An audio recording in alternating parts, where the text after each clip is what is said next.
आज हम बात करेंगे महाराजा दुष्यंत और शकुंतला की अनोखी प्रेम कहानी। हम बात कर रहे हैं अपने रूप के जादू से विश्वामित्र की तपस्या भंग कर देने वाली अप्सरा मेनका की बेहद खूबसूरत बेटी शकुंतला की। शकुंतला अपनी माँ की तरह ही रूप और यौवन की धनी थी। माता पिता के द्वारा त्याग दिए जाने के बाद शकुंतला को ऋषि कण्व अपने आश्रम में ले आए और यहीं शकुंतला पल कर युवती हुई। एक बार हस्तिनापुर के राजा दुष्यंत शिकार करते हुए ऋषि कण्व के आश्रम में पहुंचे। राजा दुष्यंत ने आश्रम के बाहर से ऋषि को आवाज लगाई। ऋषि आश्रम में नहीं थे, इसलिए शकुंतला आश्रम से बाहर निकल कर आई। शकुंतला ने कहा, हे राजन, मैं महर्षि की पुत्री हूँ।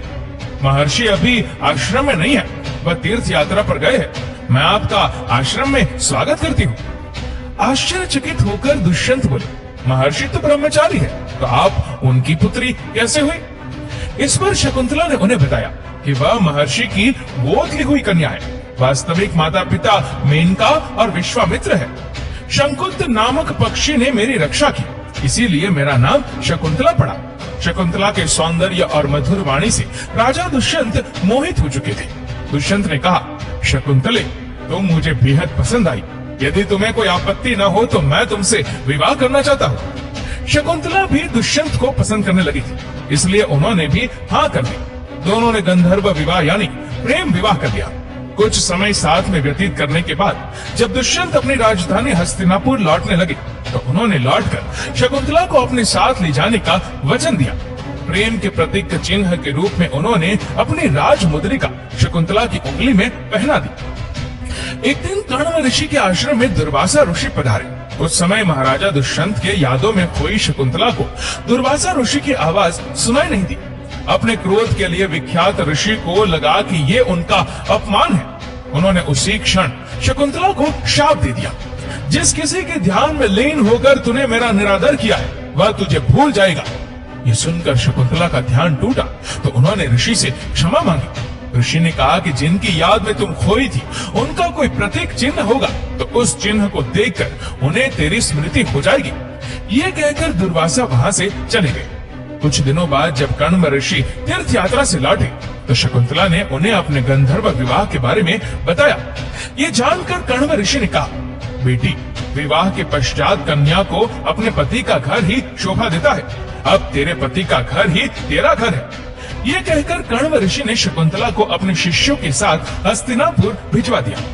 रास्ते में एक आचमन करते वक्त शकुंतला की अंगूठी पानी में गिर गई और एक मछली ने उसे निगल लिया। कण्व ऋषि के शिष्यों के साथ शकुंतला महाराज दुष्यंत के दरबार में पहुंची। दुर्वासा ऋषि के शाप के कारण दुष्यंत उन्हें भूल चुके थे। उन्हें साथ बिताए पल का कुछ भी याद नहीं था। वह शकुंतला को भला बुरा कहने लगे। उस समय शकुंतला की माता मेनका प्रकट होती है और शकुंतला को अपने साथ लेकर चली जाती है। कुछ दिनों बाद इंद्र के बुलाने पर देवासुर संग्राम में उनकी सहायता करने दुष्यंत इंद्र की नगरी अमरावती आए। संग्राम में विजय प्राप्त कर जब वह आकाश मार्ग से हस्तिनापुर लौट रहे थे तो रास्ते में उन्हें कश्यप ऋषि का आश्रम दिखा। उनके दर्शन के लिए दुष्यंत वहां रुक गए। जिस मछली ने शकुंतला की अंगूठी को निगला था, एक दिन वह मछली मछुआरे के जाल में फंस गई। जब मछुआरे ने उसे काटा तो उसके पेट से अंगूठी निकली। मछुआरे ने देखा कि ये अंगूठी तो राज मुद्रिका है, इसलिए उसे लेकर महाराज को भेंट करने राजमहल में पहुंच गया। अंगूठी को देखते ही महाराज दुष्यंत को सब कुछ याद आ गया और तब उन्हें अपने किए पर पश्चाताप होने लगा और शकुंतला की तलाश में जुट गए।